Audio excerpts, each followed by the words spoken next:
Elena, welcome to the cave. Thank you so much. Thank you, Pleasure to be here, Elias. fellow Greek. Thank you for joining me today. Are you kidding? It's an absolute pleasure. As I was just saying, the Greeks, we find a way to Right. find one another. We're the virtual sphere. We were talking, and I'm Right. so glad we can now have this chat. And I love your energy too. You're bringing a lot of energy to this. I'm Greek. What can I say? We don't. Right. But look at this. We're both. We're like mirroring each other. Hey, it happens. So the people that are tuning to this interview, they can see you in your latest project, Wifelike, but they can also see you if they do some research on you. My Big Fat Greek Wedding 2, number 3 soon, which we can't wait to see. Jupiter's Legacy. You've worked on so many wonderful projects. Oh, well, thank you. Yes, but yeah, Greek Wedding is one. We just got back from Greece. We were shooting all over Athens and Kerkira, Corfu. So the third one will be coming to you soon. But it was a lovely experience. And now to know that you're from Kalamata and Sparta, I'm like, oh, I'm visualizing. I didn't get to go there, but now it's added to my list. I gotta hit all the islands next time, but I want to go back. Yeah. Near the end of the interview, I want to talk a little bit about the wedding. I know you can't tell us too much about it, but just maybe a little teaser. Just a little something, but can't give away. We like to keep the mystery alive. So before we jump into your latest project, I want to know, what made you get into the industry? What pushed you to this? Because most Greeks, they don't. It's like you have those. I don't know if you grew up in the same type of household as I did. Like strict parents. You want to go you got to go be a teacher. You got to go do this. You got to do that. You're an actor. How did that happen? It's funny because my dad's side's Greek Egyptian, and he definitely had that upbringing. But I have to say I'm very grateful and blessed to have the parents that I had in the upbringing that they gave my brother and I, because it was a very creative, quite a magical environment to grow up in, because my mom is a fashion illustrator. She's super talented. Literally, I think it was the fact that I would see my mom take blank canvases, blank pieces of paper, and literally whatever I could imagine in my head or say to her with my words, it's like she speaks the language of imagination and imagery, and she could birth anything from the page from what I saw in my head.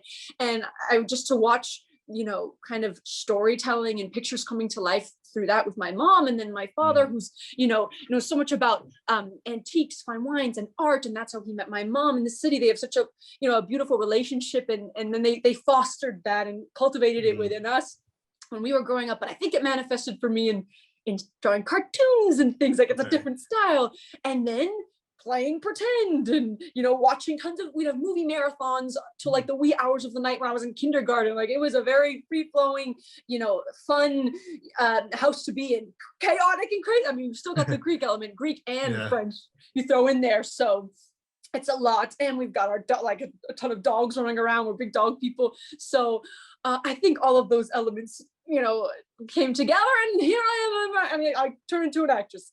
So, but also, I'm also a poet. I love to write poetry and sing and music. It feeds into everything, not just one facet. And I credit all of that to my parents and my mom for, when I was starting out, driving me in and out of the city to go to auditions and, to go all that kind of stuff. I credit all of it to their sacrifice and support that they've given me and still are giving me. So what's been your parents' reaction on seeing you now on TV and film, and or was the first, do you remember their first reaction when they saw you? It's different each time, Elias. So there some each one's unique.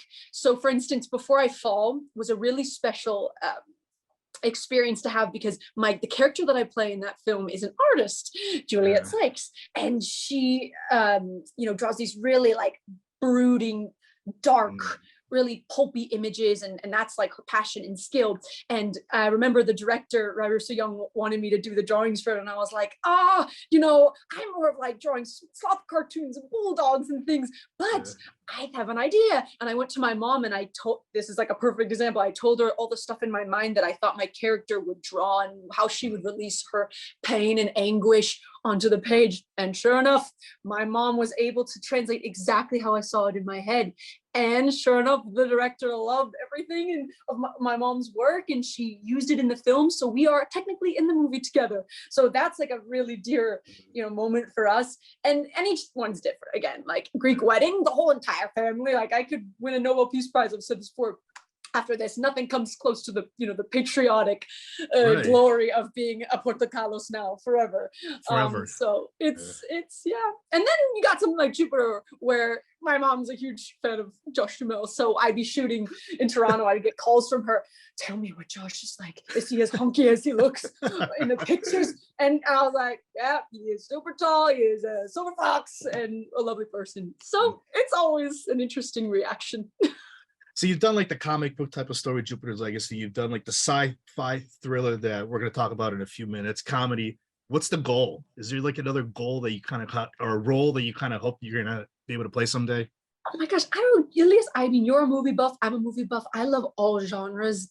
I love all mediums of storytelling. Like there's not one thing. I just want to do it all and experiment and play and do opposites to the life. Like just bite my teeth into everything. And that's why, doing Wifelike was so fun, because I'm used to playing human characters, and here's one where I'm playing a machine that, has more going on than meets the eye.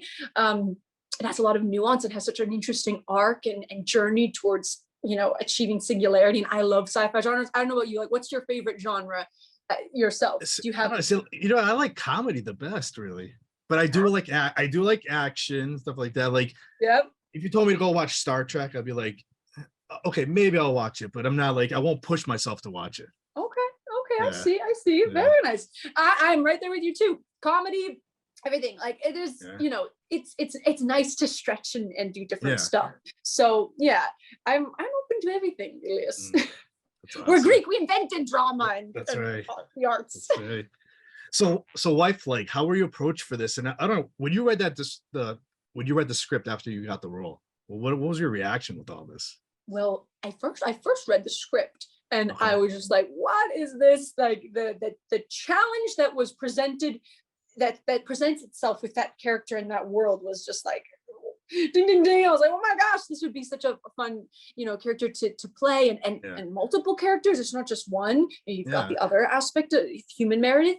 So the world was really vivid to me. I'm gonna take it back to the Greeks, especially I think it's because I just got back, so it's like everything's really fresh in my mind, and I could see the Acropolis every day and Poseidon, and I've got the mythology now.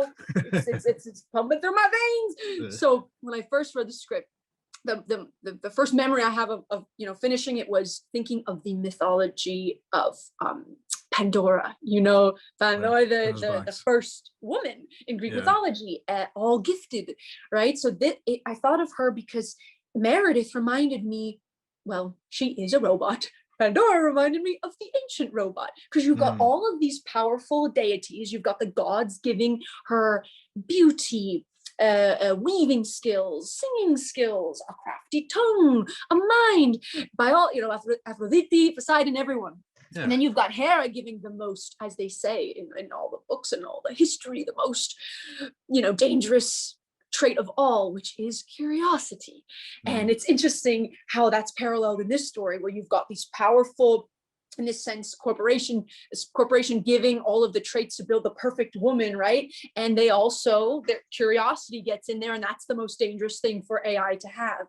And I just thought that kind of comparison was so unique and exciting. And I love whenever there's a parallel to Greek mythology, or I'm always looking for it. I'll find it if there's a way. Right. So that stuck out to me and, excited me, and was something that a discussion we had with the creatives, James Burrow, director, and having our Zooms before shooting. But it definitely invigorated me to get into this, because this shoot then turned into, it was a 17-day undertaking. I had never done anything in that short of a time span. So that added to the whole kind of exhilaration of it and the challenge. Now, was this an audition, or were you approached for this role? Like, did somebody think of you like, I want you to play this role? Well, first I read the script, then I threw a tape together.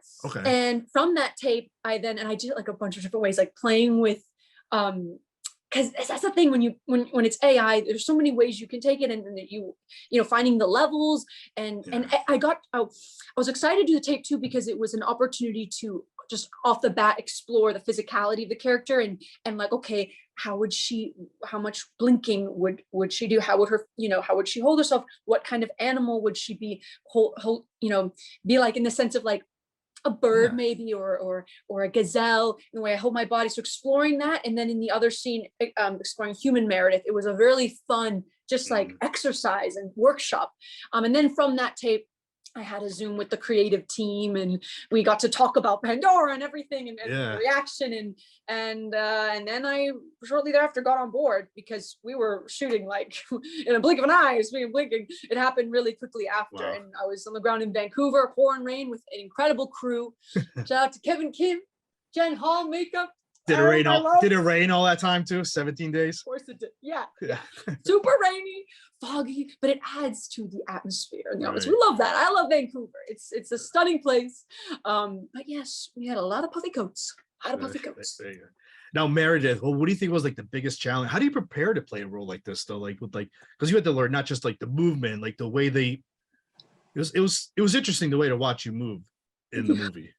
I love with characters approaching their physicality and movements, and it was on liaisons. I was doing that on Broadway, Les Liaisons Dangereuses. We worked with a movement coach. I really savor those opportunities. So with this one, it was like, right for the picking. What can I do here, and explore with Meredith, and that distinction between human Meredith and AI Meredith. So a lot of it was firstly, hitting the gym, making sure I was in tip-top shape, so no CGI was used. Wow.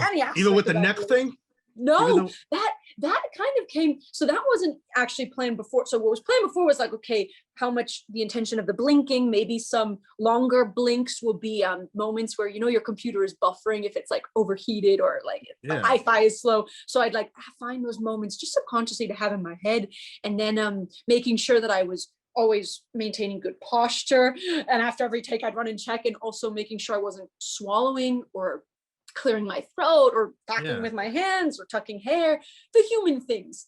But what happened through monitoring all the ticks and making sure that wasn't bleeding into, playing a perfect AI was James, because I was having my posture always in check. James was like, "Oh, your neck in the scene, it looks like there's wiring." He says, "Lean into that more." So he pointed out. I was like, "Oh," because by having myself so erect and always having myself composed, they'd flex a lot, and James caught it, and he's like, take that further. So I would always flex my neck muscles to make it look like wiring. So that's not CGI. That is just like a conscious thing. So it really made me be so hyper aware of every inch of my body, which was, it was a lot of fun, quite an undertaking. So that was one aspect. And then of course you have the lofty themes that we're tackling, also the intimate scenes, between the relationship of Meredith and William, which, that was a first for me, but very important to the story, because it propelled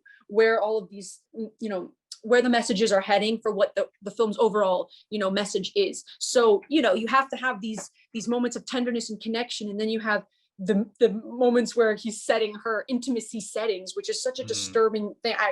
When I read the scene and then watching it, and I'm, interested to see the reaction of people who are seeing the film, to see that that's been resonating with people. And then you have the moments where after they have, moments of connection and love, where he tells her he loves her and she says it back, but we kind of purposely were having a mimicry element to some of Meredith's speech, having it where if he'd say a word a certain way, I kind of mimic it to actually sound like his voice, because she's learning, and it's all, at the end of the day, this is a machine, not a human being. So there'd be certain words, also like social cues and a sense of humor and sarcasm. She's going to be learning this stuff, and at first it maybe goes over her head, or she banks it because she's learning and she's evolving and getting more intelligent. So there's so much to kind of play with and think about. Wow, that's insane. Like, I still can't believe the whole neck thing. Were you sore at all? After filming a couple scenes? What was sore with my feet? Those shoes, oh my God, the high heels. It helps so much in walking and her rhythm of steps. That had to be like, if I ever tripped a little bit or kind of slid, we had to go again, because there is a reliability about machinery, right? You look at an escalator, there is just that tempo. So having a tempo in movement, and also having a tempo in the cadence of my speech. Again, not inserting ums or likes or any kind of human stuff. So when I was human Meredith, I could just go to town. But when it was AI Meredith, I had to be just hyper aware of every little aspect So it was a really interesting and intense exercise. Did you work with a voice coach for like the AI part? The voice? No, but Okay. I played with Siri. I would Siri on my phone and just like hear, Siri and Alexa, and to kind of just, I'd be more conscious of that. So whenever I'd hear robotic voices, because again, cadence of her speech was very important, but then also adding, as the more human-like she becomes, and the more she starts to ease into her environment and adapt, then that would evolve. But I was, to have some chats with Siri and playing, and that's why another fun thing we did. I had this idea with James, because I was by doing all of that work, it made me think of the fact that you can set your keyboard, to different languages, and you can have Siri have an accent. My Siri has an Australian accent, so I was like, how about we do something to show that these AIs, because if your phone can do it, certainly a flesh robot who's super expensive and advanced is going to have that feature. So that's where that idea came from for the singing portion and the settings in Mandarin. So it was really fun to play with that. And if you translate the lyrics in that singing bit, they all have little nuggets that have to do with the story. Like it talks about being a doll that's kind of imprisoned. It talks about water, which was a symbolism we were playing with to represent life, and sand falling through your hand. Like a lot of like beautiful poetic imagery to intertwine with the themes of the story is in that singing. Now, what did you love about Meredith? Well, I mean, I feel like okay, which Meredith are we talking about, first of all? I guess we'll pick both. I guess we'll do both, a little bit of because each. I feel like the story becomes this love story. I mean, it starts out a love story between William and Meredith, and then it evolves into one between AI Meredith and the ghost Meredith. And I think there's a duality here. Human Meredith has such a strength, such a fieriness, such a feistiness that I loved about that character. And it was finding ways for that to kind of bubble up and percolate the more advanced AI Meredith gets, and the more she kind of wants to tribute and finds more of her becoming that as close as she could get to the actual human Meredith, because at the end of the day, she's still a machine. And I'd work in percentages of how far, one day I'm 30% AI, and then 70% human-like, 80% one day, or at the very beginning it's like 10%. So I'd work in these percentages to kind of gauge and keep myself in check. But again, she never reaches 100%. It's 99 at best, without giving anything away. But it was fun to play with the duality of the two characters in one. And again, I think it's the strength that's underneath. She starts out this kind of deer in headlights, which is like this, a new, like a baby fawn, but she learns and she evolves and she gets smarter and she gets stronger. And I love when those layers come out, because there's multiple dimensions. It's not just one thing to define this, robot. Right. So William is played by Jonathan Rhys Meyers. Describe now that chemistry and the way you guys work together with those scenes. Because there were some intense scenes too. I know, and especially when everything, towards the end, and all the juiciness and where things head, and those twists you pointed out. So it's funny because the character that William plays, and to hear the reaction of some fans saying, "Oh, I can't believe what he does," and this and that, and what we find out about him, it's so funny because Jonathan is such a lovely person. He's so kind, so gentlemanly. He was beyond supportive and respectful, especially shooting these intimate scenes. He brought to set every single day, no matter the night shoot, no matter the atmosphere around or how cold we were, he'd bring levity and jokes and humor that really made us all smile. And it was a necessary, it was a really good, cathartic thing to have while shooting those intense scenes. And then he'd like switch right into the mode, right, in action. And I was like, oh, it's fun because he brings your game up. He brought my game up. He elevated the scene, and that's what you hope for. It's exciting to spar with him, and he'd do something different each time, and that would make what I do it was just a fun, it was electric. It felt so that it's Now, what's been like your friends' reaction or like family watching this movie? What have they said to you? It's funny because it's different each time. Yeah, there's some people in my family that are like super sci-fi, fans. Like my brother, he's really into superhero stuff and sci-fi dystopian, stories. So, he read the script when I first got it, and then just for him to see, it on screen, I always like want to tap in and see what he thinks, because he's like an expert in this genre. And he really liked it. So it's fun. It's always interesting to also see what it happens from the page, and then how the final product is, because we were up against a lot, the time span, the conditions, but it was through teamwork, it was through everybody working together and helping each other out, and it's all and having a great crew. It's always the crew. They're the bones of this, the unsung heroes of every project. So I'm very grateful and glad we had them. Right. Now, the way, I don't want to go too much spoilers, because we want people to go see this, but at the end, the way it was left off. Yes. Any word on a sequel? Oh, Elias. Well, have you heard anything? They definitely left it on a cliffhanger, and there's also some inserted little mentions of other hinting possibilities of where the story could go in different avenues. Gives you chills, gave me goosebumps. I will say, if enough people can see the film, support it, watch it, talk about it, and then there certainly could be a sequel in our midst. But that's all I can say. Elias, just got to keep on getting the word out there. That's right. So the movie's available at theaters and VOD.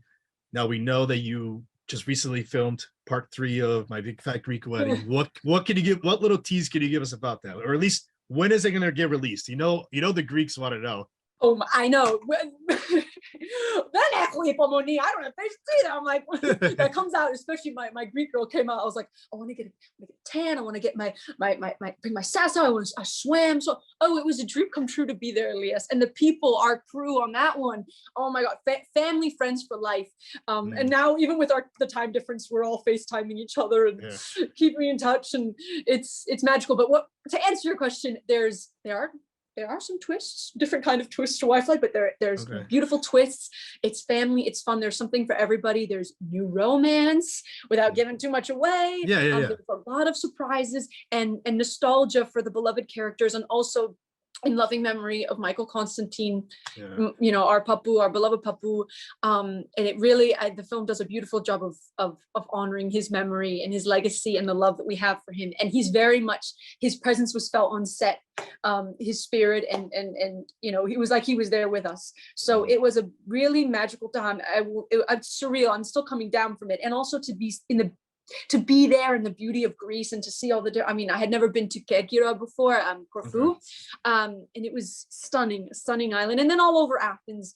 And again, I love mythology, and I just felt myself soaking it all in, and I was like, can you imagine being in the 600 BCE and writing the philosophy, or writing the poems, or to the lyre, and just soaking that in and imagine this is where it all was birthed. It was really inspiring. So yeah, you got a favorite myth or something, Elias? I gotta know. The Odyssey. Very I like nice. the Odyssey. Yes. And of course, anything with King Leonidas, of course, Spartan. Very nice. Yeah, he comes. Kalamata and Sparta. Very proud Greek boy. I love it. So yeah, it was really a dream, and I'm just like, when can I go back? When? The next morning again. I miss it. Now, any word about when do you think it's going to get released? I talk about 2023, I assume. I mean, it always differs. I'd say maybe this time next year. Who knows? I know. I'm hoping soon. It'll be, but I think it'd be a nice summer movie. And again, it's got something in it for everybody. But I'm excited for you to see it. That's awesome. Oh yeah, we can't wait. My wife, I can't wait. She's not even Greek. My wife's Portuguese, but she loves those movies because it reminds her of her family too.